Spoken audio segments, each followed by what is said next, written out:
Bab 797, berjalan di samping sungai. Waktu terus berlalu, dan tanpa terasa, Luo Feng telah berada di benua utama Yanji selama 3 tahun. Ini adalah 3 tahun yang sangat memuaskan baginya. Ia terus bertarung dan berlatih, tumbuh semakin kuat. Sebagian besar waktunya, ia habiskan untuk mempelajari pertempuran, hukum, dan kehadiran dewa binatang, sambil mengasah teknik-tekniknya. Selama 3 tahun ini, ia telah menjalani total 15 pertempuran, berhasil membunuh 22 dewa abadi tingkat pejabat dan 19 dewa abadi tingkat jenderal. Namun dari semua itu, 18 pejabat dan 13 jenderal dibunuh oleh binatang bertanduk emas, sementara tubuh manusianya hanya membunuh 4 pejabat dan 9 jenderal. Dan ia hanya bisa membunuh para pejabat itu dengan mengandalkan sayap sawu miliknya. Ini membuat Luo Feng merasa ia masih sangat lemah. Meskipun kecepatan pemahamannya luar biasa cepat dan ia baru berlatih selama beberapa ribu tahun, efisiensinya tidak bisa ditandingi oleh penguasa sektor wilayah primal lainnya. Namun, mereka yang telah berlatih hingga 1 juta tahun sudah mendekati tingkat pemahamannya dan semuanya adalah standar tingkat pejabat. 23 teratas di antara mereka bahkan sudah mendekati standar tingkat kaisar. Beberapa teratas memiliki tingkat pemahaman yang mencapai tingkat ke-18 jembatan surgawi. Namun mereka semua masih sangat jauh dari tingkat kedi. Karena pemahaman hukum semakin sulit seiring dengan lamanya seseorang berlatih, Truyan terjebak di tingkat ke-20, menghabiskan triliunan tahun, namun masih belum bisa menembus tingkat ke-21. Tingkatan menjelang akhir jauh lebih sulit. Menembus dari tingkat ke-18 ke 19 hampir sama sulitnya dengan tingkat pertama hingga ke-18 digabungkan. Tingkatan terus bertambah sulit. Oleh karena itu, meskipun tingkat 18 hingga ke-20 mungkin terlihat singkat, hampir setiap generasi penguasa sektor wilayah primal semua mencapai tingkat ke-18.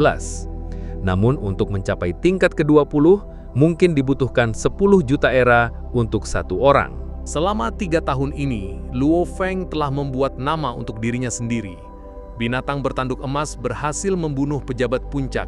Meskipun hanya 2 dari 18 korban adalah pejabat puncak, nama binatang itu telah menyebar luas. Bagaimanapun, banyak dari 18 korban adalah pejabat tinggi, dan ini adalah sesuatu yang hanya bisa dilakukan oleh seorang kaisar tingkat tinggi. Benua utama dipenuhi dengan prajurit kuat dari berbagai ras, namun hanya ada lebih dari 1000 kaisar. Setiap dari mereka memiliki reputasi yang berbeda. Binatang bertanduk emas selalu muncul sebagai binatang perak, dan karena serangan bersayapnya yang sangat menakutkan, ia secara alami mendapat julukan Kaisar bersayap perak atau Silver Winged Emperor. Adapun tubuh bumi, ia dianggap standar yang sangat normal di benua utama, jadi secara alami tidak menarik perhatian. Tahun keempat Luo Feng di benua utama, di dalam markas virtual ras automaton. Chi Vika, seorang pemuda automaton yang jangkung di jalanan virtual itu tiba-tiba berteriak, "Senior!" Tubuhnya sebagian besar berwarna perak, dengan sedikit emas di pinggang dan bahunya. Sekilas terlihat seperti pemuda automaton paduan yang tampan, yang sedang menundukkan kepalanya sebagai tanda hormat. "Chi Vika, bagaimana hasilmu dalam perang wilayah luar?" Pemuda jangkung itu tersenyum dan bertanya. "Saya telah menyelesaikan 51,2% dari misi majikan. Saya saat ini berada di benua utama Yanji di medan perang ke-7. Ada banyak prajurit kuat lainnya di sini, efisiensi saya akan terus meningkat. Membunuh lebih dari 1000 tingkat hampir pejabat lagi, mungkin akan membantu saya mencapai tujuan." Pemuda tampan itu bersemangat dan berkata, "Ras automaton memiliki perbedaan yang sangat unik dari ras lain. Setiap dari mereka lahir sebagai AI hidup, dan mereka lahir dengan mengenali majikan mereka. Di dalam ras, seorang kesatria secara alami akan membuat beberapa dewa abadi mengenalinya sebagai majikan mereka. Pemimpin kuat ras automaton, yang sebanding dengan pemimpin kota kekacauan purba, secara alami akan membuat beberapa kesatria mengenalinya sebagai majikan mereka. Proses-proses ini dilakukan jauh lebih awal. Kecuali kekuatan mereka suatu hari melebihi majikan mereka, hanya saat itulah majikan akan menghapus ikatan, jika tidak, mereka terikat oleh peran mereka selamanya. Seluruh ras automaton memiliki hierarki piramida ini. Satu master alam semesta mengendalikan sejumlah besar kesatria, dan para kesatria mengendalikan lebih banyak dewa abadi. Mereka memiliki emosi, mereka bisa merasakan kemarahan, kecemburuan, kegembiraan, dan kebahagiaan. Namun, ikatan majikan adalah sesuatu di dalam inti mereka. Saat majikan mereka dipilih, mereka pasti akan mematuhinya, tanpa sedikit pun pikiran pengkhianatan. Meskipun mereka mungkin merasa cemburu terhadap beberapa rekan lainnya, mereka akan tetap sepenuhnya setia kepada majikan mereka. Hierarki piramida ini menguasai segalanya. Inilah ras automaton, dengan tingkat ketegasan yang pasti, tanpa sedikit pun pikiran pengkhianatan. Ini adalah ras yang menakutkan. Selesai 51,2%? Chiwika, kau memang luar biasa. Tidak heran majikan memanjakanmu. Pemuda jangkung itu tertawa aneh. Hutang saya kepada majikan, saya secara alami akan memberikan segalanya sebagai balasan. Pemuda tampan itu tetap rendah hati, menjaga rasa hormatnya. Sangat bagus, teruslah bekerja dengan baik, cepatlah menjadi kaisar. Pemuda jangkung itu memerintahkan. Iya senior, saya pasti akan bekerja keras dan belajar dari Anda. Pemuda tampan itu menundukkan kepalanya. Pemuda automaton jangkung itu menjawab, lalu meninggalkan pemuda Chiwika sendirian. Namun, di dalam hatinya, ia merasa marah. Bukankah ia hanya AI hidup kapal yang lemah yang menemani majikan waktu itu, mengalami pengalaman hidup atau mati bersama majikan? Sekarang ia hanya pejabat puncak, namun majikan lebih memanjakannya daripada aku. Jika majikan tidak membantumu sebanyak itu, bagaimana kau bisa membunuh segitu banyak pejabat? Kau membuatnya terdengar begitu mudah, menyelesaikan misimu setelah membunuh 1000-an lebih lagi. Semoga kau jatuh di medan perang. Pemuda tampan itu melirik seniornya yang pergi. Matanya berkilat dingin. Para pengikut yang dikumpulkan majikan, terutama para kaisar, mereka semua lebih kuat dariku dan memberiku bimbingan. Tapi, sekelompok idiot, ketika aku sedang melalui situasi hidup atau mati dengan majikan, di mana kalian semua? Kalian cemburu dengan hubungan yang kumiliki dengan majikan? Jika bukan karena aturan ras yang memaksaku untuk menunjukkan rasa hormat kepada rekan-rekan tingkat tinggi, aku bahkan tidak akan peduli dengan kalian semua. Chiwika tidak puas di dalam hatinya. Ia memandang rendah para kaisar ini. Majikannya memperlakukannya seperti saudara, mengapa ia harus peduli dengan para kaisar itu? Aku bisa bertemu majikan dan melaporkan langsung kepadanya. Para bocah ini, mereka mungkin harus menunggu hanya untuk bertemu majikan. Chiwika menggosok hidungnya dan mendongak menuju ke tempat majikannya berada. Dunia virtual yang diciptakan oleh ras automaton dapat menyebar di dalam wilayah bintang. Oleh karena itu, setiap dari ratusan wilayah yang dimiliki ras itu, masing-masing memiliki satu dunia virtual. Meskipun mereka tersebar di wilayah yang berbeda, setiap orang dapat berkomunikasi dengan pangkalan utama. Pangkalan utama ini berfungsi sebagai koordinator utama, dan tentunya ini semua sangat rumit. Sehingga prajurit otomaton normal tidak memiliki hak untuk masuk. Namun, Chiwika melalui dunia virtual khusus yang didirikan di perang wilayah luar oleh ras automaton, ia dapat menggunakan kesadarannya untuk masuk ke pangkalan utama. Hanya dengan begitu, ia bisa berkomunikasi dengan majikannya. Pangkalan utama virtual automaton ini disebut dunia indigo. Sementara itu, sebuah kapal piramid terbang di udara di atas benua utama Yanji. Majikanku memperlakukanku dengan baik.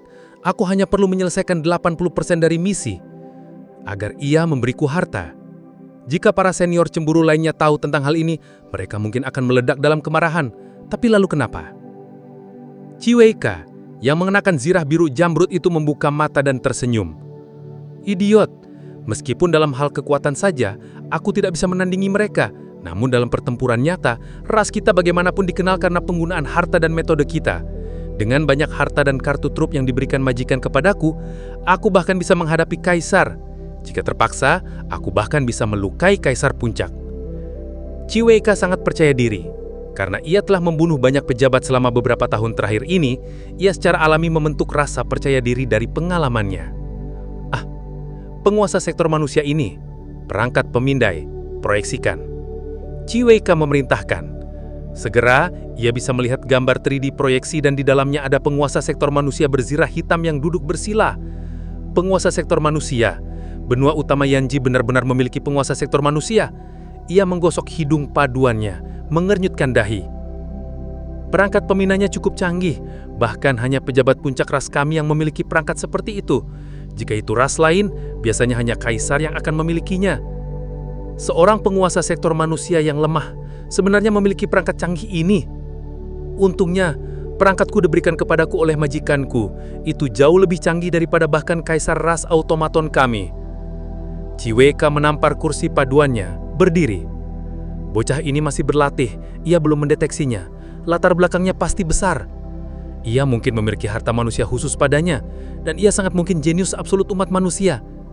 Bahkan jika tidak demikian, latar belakangnya saja pasti besar. Semakin besar, semakin baik.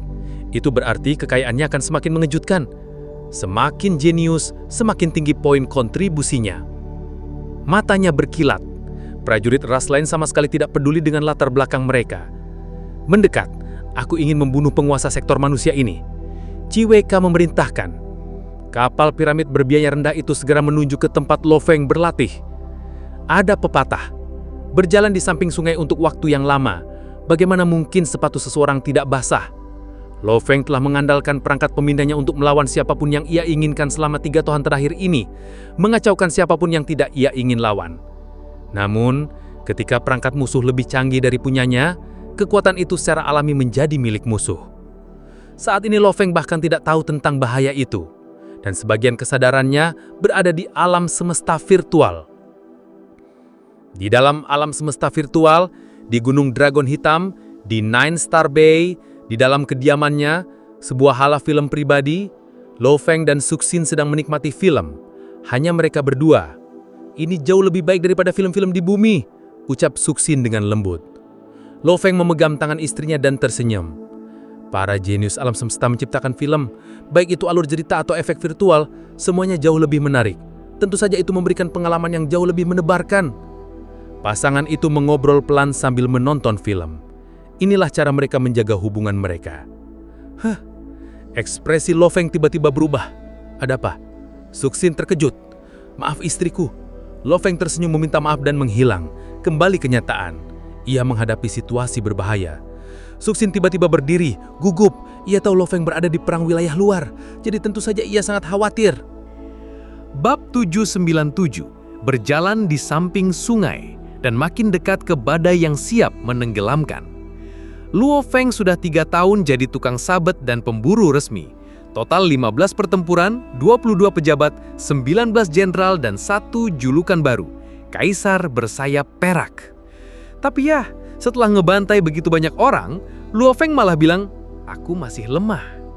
Meanwhile, di sudut benua automaton, muncullah Chiweka, AI hidup yang punya dendam pribadi, benci seniornya, dan pengen ngeburu Luo Feng demi poin. Berjalan di samping sungai terlalu lama, pasti basah juga sepatunya. Dan Luo Feng kayaknya baru aja nyemplung ke air berbahaya. Bahaya yang belum ia sadari. Tapi jangan panik, karena sebelum semua itu, Luo Feng masih sempat nonton film romantis bareng istrinya dulu. Namanya juga cowok sibuk, tetap butuh pacaran di alam semesta virtual. Ngomong-ngomong soal pejuangan, saya juga masih berjalan di samping sungai algoritma. Kadang airnya tenang, kadang like dan view hilang tanpa jejak. Kadang suara belibet, kata salah ucap, kenapa nggak saya benerin? Ya, karena udah capek. Dan ini saya kerjain sendirian, Besti. Tapi saya terus bikin, terus narasiin, terus upload. Karena siapa tahu ada yang butuh cerita ini di hari melelahkannya. Jadi kalau kamu suka kontennya, please like, follow, subscribe, atau share ke temanmu yang suka cerita epic. Karena saya percaya, semua perjalanan besar dimulai dari klik kecil. Kita lanjut lagi di bab selanjutnya, di mana Luo Feng dan Chiweka bisa aja tabrakan takdir. Narator pamit dulu, mau ngopi sambil render timeline? Sampai jumpa di bab berikutnya.